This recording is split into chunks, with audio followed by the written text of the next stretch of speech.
महाभारत का युद्ध शुरू होने को था। देश भर के योद्धा या तो कौरवों के साथ थे या फिर पांडवों के। इसी बीच महाबली भीम के पौत्र बर्बरिक भी बढ़ रहे थे कुरुक्षेत्र की ओर। श्री कृष्ण को जैसे ही पता चला कि बर्बरिक रणभूमि की तरफ आ रहे हैं, तो वह आशंका से घिर उठे। उन्हें डर था कि यह योद्धा कौरवों की सेना के साथ हो जाएगा। बर्बरिक का कौरवों की तरफ से लड़ना यानी पांडवों की हार था। जय श्री कृष्णा, राधे राधे। नमस्कार दोस्तों, बातें ज्ञान की YouTube चैनल में आपका स्वागत है। इस चैनल के द्वारा भक्ति, ईश्वर कथा, पौराणिक कथाएं, प्रेरक कहानियां और ज्ञानवर्धक कहानियों का विशेष संकलन आपको मिलेगा और आप ऐसे ही ज्ञानवर्धक वीडियो देख पाएंगे। कृपया चैनल को सब्सक्राइब करें, वीडियो को शेयर करें और अपना बहुमूल्य साथ बनाए रखें। धन्यवाद दोस्तों। बेवजह भी नहीं था श्री कृष्ण का डर। अपने पिता घटोत्कच से ज्यादा मायावी और बलशाली थे बर्बरिक। कर्ण की तरह दानी, शक्ति स्वरूपों के अनन्य उपासक। इसी उपासना और गुरु विजय सिद्धसेन की कृपा से उन्हें मिला था अतुलित बल, इंद्रियों को वश में रखने का वरदान और हमेशा साथ रहने वाले 3 अचूक बाण। ये कोई साधारण बाण ना थे। इन्हें जिस भी लक्ष्य पर चलाया जाता, उसका बेधा जाना तय था। लेकिन अपने दादा भीम का साथ छोड़कर बर्बरिक क्यों लड़ते कौरवों की ओर से? तो जवाब है उनके गुरु की सीख। गुरु ने कहा था कि युद्ध में हमेशा कमजोर का साथ देना। बस इसी को लेकर चिंता थी भगवान कृष्ण को। बर्बरिक जब पांडवों के खेमे में पहुंचे, तो श्री कृष्ण ने बातों ही बातों में उनसे अपने दादा के पक्ष में युद्ध करने के बारे में पूछ लिया। इस पर बर्बरिक ने जवाब दिया कि वह अपने गुरु को वचन दे चुके हैं कि हमेशा कमजोर के साथ ही रहेंगे।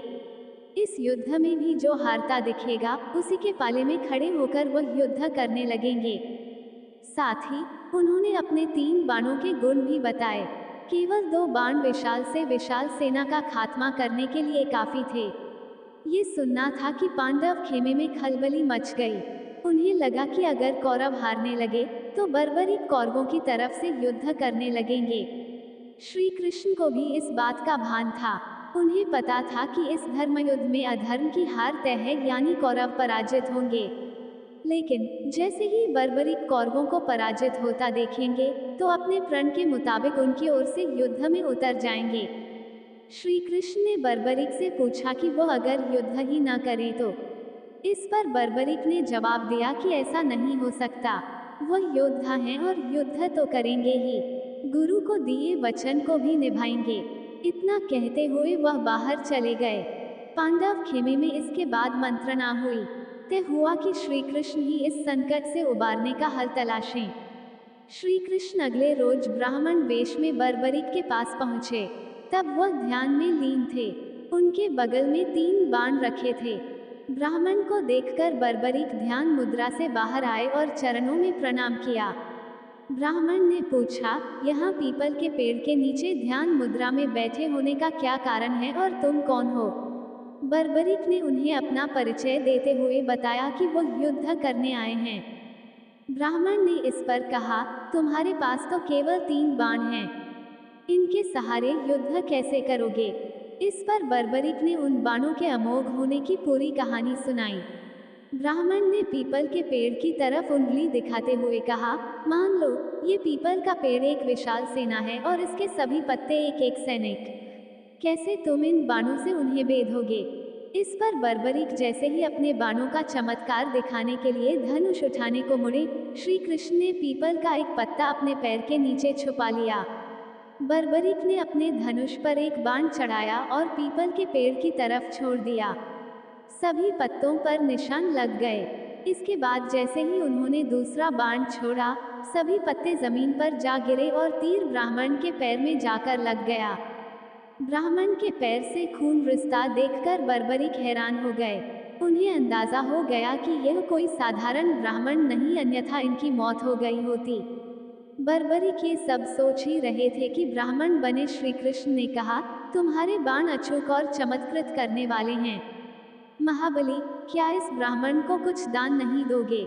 बर्बरिक ने कहा, जरूर दूंगा, लेकिन आप मुझे अपने वास्तविक रूप में दर्शन दें।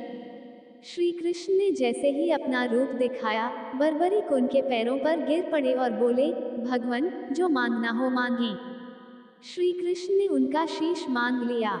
इस पर बर्बरीक ने कहा, लेकिन भगवान, मैं महाभारत का युद्ध देखना चाहता हूँ। मैंने सुना है कि इतना बड़ा युद्ध न तो कभी लड़ा गया और न ही लड़ा जाएगा।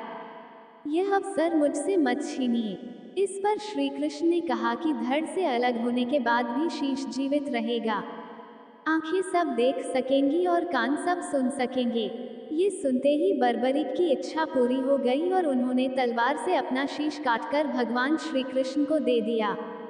मधुसूदन ने बर्बरीक का कटा शीश कुरुक्षेत्र के पास की ऊंची पहाड़ी पर रख दिया, जहां से उसने महाभारत का पूरा युद्ध देखा। श्री कृष्ण को बर्बरीक अपना मार्गदर्शक मानते थे। वजह थी, जन्म के बाद जब घटोत्कच उन्हें लेकर द्वारका पहुंचे, तो श्री कृष्ण ने ही उन्हें शक्ति स्वरूपों की उपासना के लिए महिसागर जाने को कहा था।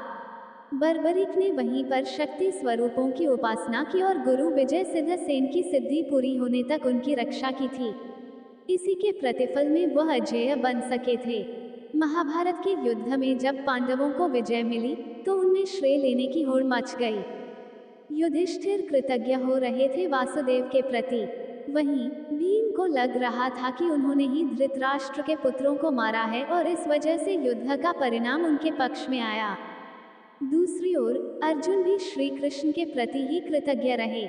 आखिरकार तय हुआ कि बर्बरीक ने पूरा युद्ध देखा है, तो उन्हीं के पास चला जाए। बर्बरीक ने उनसे कहा, मैंने तो शत्रुओं के साथ केवल एक पुरुष को युद्ध करते देखा है। उनके बाईं ओर 5 मुख थे और 10 हाथ, जिनमें त्रिशूल आदि वह धारण किए थे। दाहिनी ओर 1 मुख और 4 भुजाएं थीं, जिनमें चक्र आदि अस्त्र शस्त्र थे। बाईं ओर उनके जटाएं थीं और ललाट पर चंद्रमा सुशोभित हो रहा था। अंग में भस्म लगी थी। दाहिनी ओर मस्तक पर मुकुट था। अंगों पर चंदन लगा था और कंठ में सुशोभित थी कौस्तुभ मणि। उस पुरुष को छोड़कर कौरव सेना का नाश करने वाले दूसरे किसी पुरुष को मैंने नहीं देखा। श्री कृष्ण ने इसके बाद बर्बरीक को कलयुग में उनके नाम यानी श्याम के नाम से पूजे जाने का वरदान दिया और उनके शीश को रूपवती नदी में प्रवाहित कर दिया। यही बर्बरीक बने खाटू श्याम। माना जाता है कि कलयुग आने के कई साल बाद बर्बरीक का शीश एक नदी में पाया गया, जिसे राजस्थान के सीकर जिले में श्याम कुंड के पास दफना दिया गया। जिस जगह पर इसे दफनाया गया, उस स्थान को खाटू नाम से जाना जाने लगा। कहते हैं कि जहां शीश दफनाया गया था, उस जगह जब गायें जाती, तो उनके थन से दूध रिसने लगता। जब स्थानीय ग्रामीणों ने उस जगह को खोदकर देखा, तो उन्हें एक सिर मिला।